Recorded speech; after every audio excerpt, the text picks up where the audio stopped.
the Chamber of Commerce. I want to welcome our viewers tuning in to our 2019 candidate interview series. We are interviewing for City Council in the City of Tampa. While the Chamber does not focus on politics, we focus on policy, and we do not endorse candidates. With that being said, it's important that we get elected candidates for elected office in front of our members to talk about important business issues. And we're excited today to have Ralph Smith joining us. He's running for City Council District 5. Thanks for joining us. Thank you. Nice to be here. So, Ralph, we are just under 6 weeks from Election Day. Now that we're in the final stretch, what's the message that you are trying to deliver to voters? Well, I want to tell voters that District 5 is a special district. It's one that includes the downtown area, but also includes West Tampa, a little bit of West Tampa, East Tampa, all the way up to Bush Boulevard. It's a special district in the sense that it's also a majority-minority district, but including the downtown then has a lot of the major development for the city of Tampa. And so it's an important district that we really need to pay attention to, not only downtown, but especially into East Tampa where we have some issues and problems. So it's going to take a special representative to represent the special needs of the district. I don't know if everyone's aware, but District 5 is also a majority-minority district. So we really need representation from the folks all throughout. It's a special district in that it's going to represent a lot of different interests. Absolutely, and one of those needs that we're hearing quite a bit is workforce housing, attainable affordable housing in Tampa. I'm sure you heard in your district that you're running in. You know, as we look at opportunities to address this, there could be zoning changes, there could be policy changes. What opportunities do you see to address workforce housing? Yes, I think there's actually a project going right now that really could have been done a lot better to address workforce housing. I mean, I hope everybody understands that, you know, that workforce housing means that there's a place for folks to live who are just the average everyday workers and can supply our businesses with employees. Workforce housing or affordable housing, also I think synonymous with each other, is, in my estimation, I know there's a calculation, but in my estimation, it's housing that's affordable for even the existing population to live in. Tampa right now has a rich housing stock, and we've got neighborhoods like West Tampa, Tampa Heights, Seminole Heights that are all in District 5. And it's important that we keep District 5 or keep those neighborhoods looking like they look, but also that we, as those neighborhoods, as housing prices increase in those neighborhoods, that we still leave room for normal everyday folks that maybe make a minimum wage, have a couple of employees working for them. We need to be able to keep housing that those folks can afford. So I say workforce housing or affordable housing needs to be affordable for the existing residents as well as those that will be moving in. Great. Some would argue that the budget process is one of the biggest responsibilities for City Council and working with the mayor. We're looking at an economy that some are forecasting may have a bit of a dip in a couple of years. If elected, that would be under your tenure. How would you address budget prioritization if there was a downturn in the economy? Where would you maybe look at cuts? Would there be tax increases? How would you manage that? Well, there's certain parts of the budget that you're just not going to be able to touch. So if there's a downturn, we need to look at our safety issues. So the police and fire and waste management, those are areas that really we need to keep intact. So any kind of a budget reduction is going to have to hit some of the other areas. But I think that we've got several CRAs. Even in District 5, there are several CRAs, which are, just tax, and they have tax incremental funding. I think that we need to start looking at making sure that those dollars that are going to those CRAs, the highest priority be workforce housing or affordable housing, that there's a portion of that that gets set aside and we start some sort of a affordable housing trust fund. I think also, there really are some dollars that are collected by the state right now, the Serdowski funds, that currently are being rated by the state and never get back to our local areas. So, we need to partner with our mayor and our county commissioners and folks like that to jawbone and make sure that those dollars are coming back to Tampa, because there are workforce, housing dollars that, that should be coming back that are not right now. Great. I want to talk about the permitting process in the city. We've heard some concerns that it's becoming more and more difficult to obtain permits. The timeline continues to be extended and drags on. If we, Chamber, of course, everyone wants a safe permitting process, but I think we also need to look at building some efficiency for residents and businesses. How would you address the permitting process in the city if elected?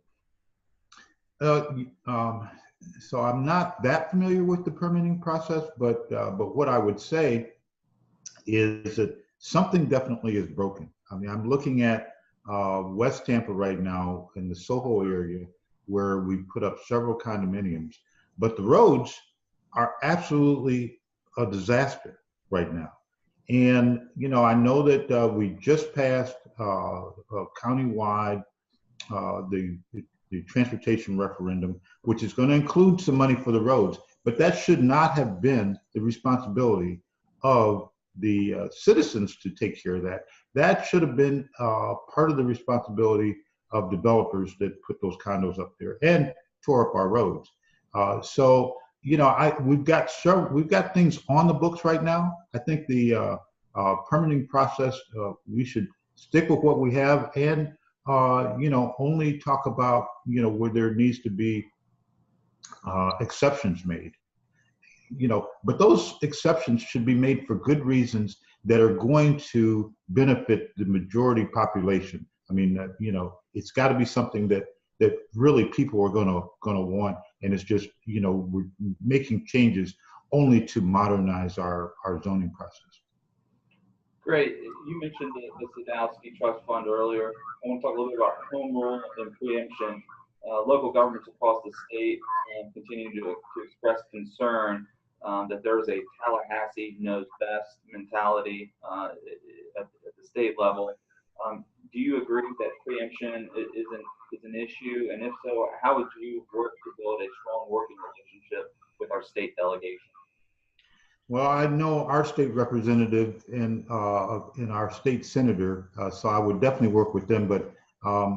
But yes, Tallahassee does not know best. Preemption is not something that we can really. We have to accept. But I think once again, we do have to start working with our state representatives, and there needs to be a delegation, a Hillsborough County delegation that, on occasion, goes to the state.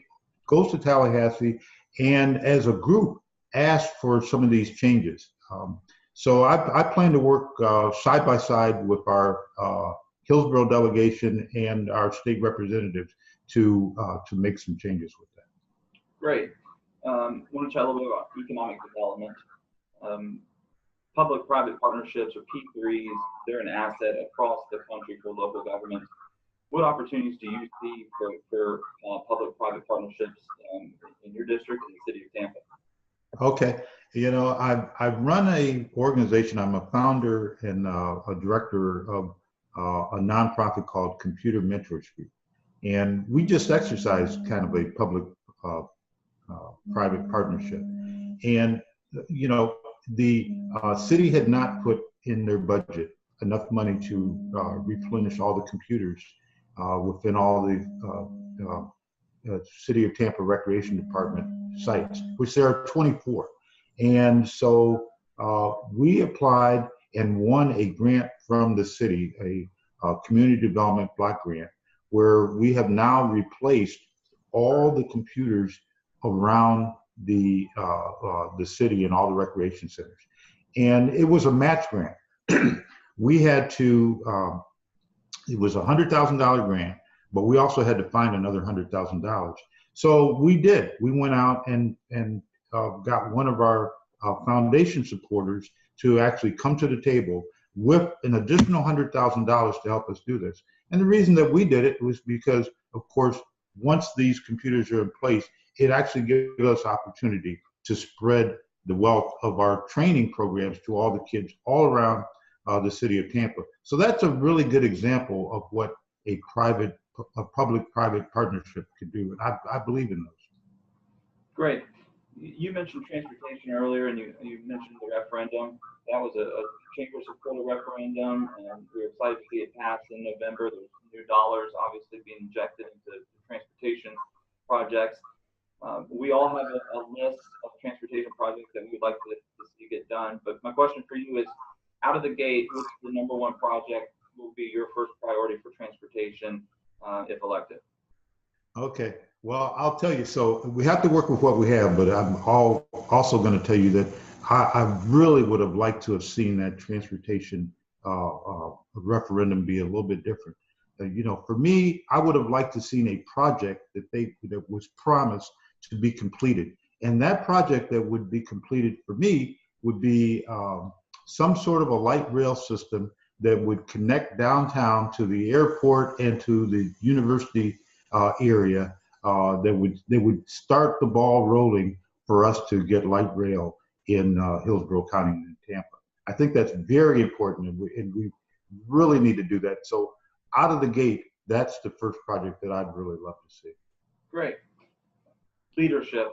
What do you see as the role of Tampa's City Council, and if elected, how do you see that role evolving over your tenure? Okay. Well, we're in a strong mayor city, and so really the city council members basically their whole power almost is in being able to approve and that budget that the mayor is going to send. So that's where the real work has to occur, is getting together with the mayor and making sure the priorities that he's put in those budgets are the ones that our district and the city of Tampa really needs. So that's kind of how I would handle that. But the rest of the time when we're not approving budgets, we're also direct advocates for the people. We're the closest thing to the people through government. So we've got to be accessible. We've got to be answering our phones. We've got to be taking the issues that the citizens have to all the various departments, even though they work for the mayor, but they still will speak to us. So that's where we are. We're advocates for the people. Great. We've touched on several policy topics during this interview. Is there an area that we didn't touch on that's important to your campaign, or is there something you'd like to reemphasize? Absolutely. Well, there's a couple of things.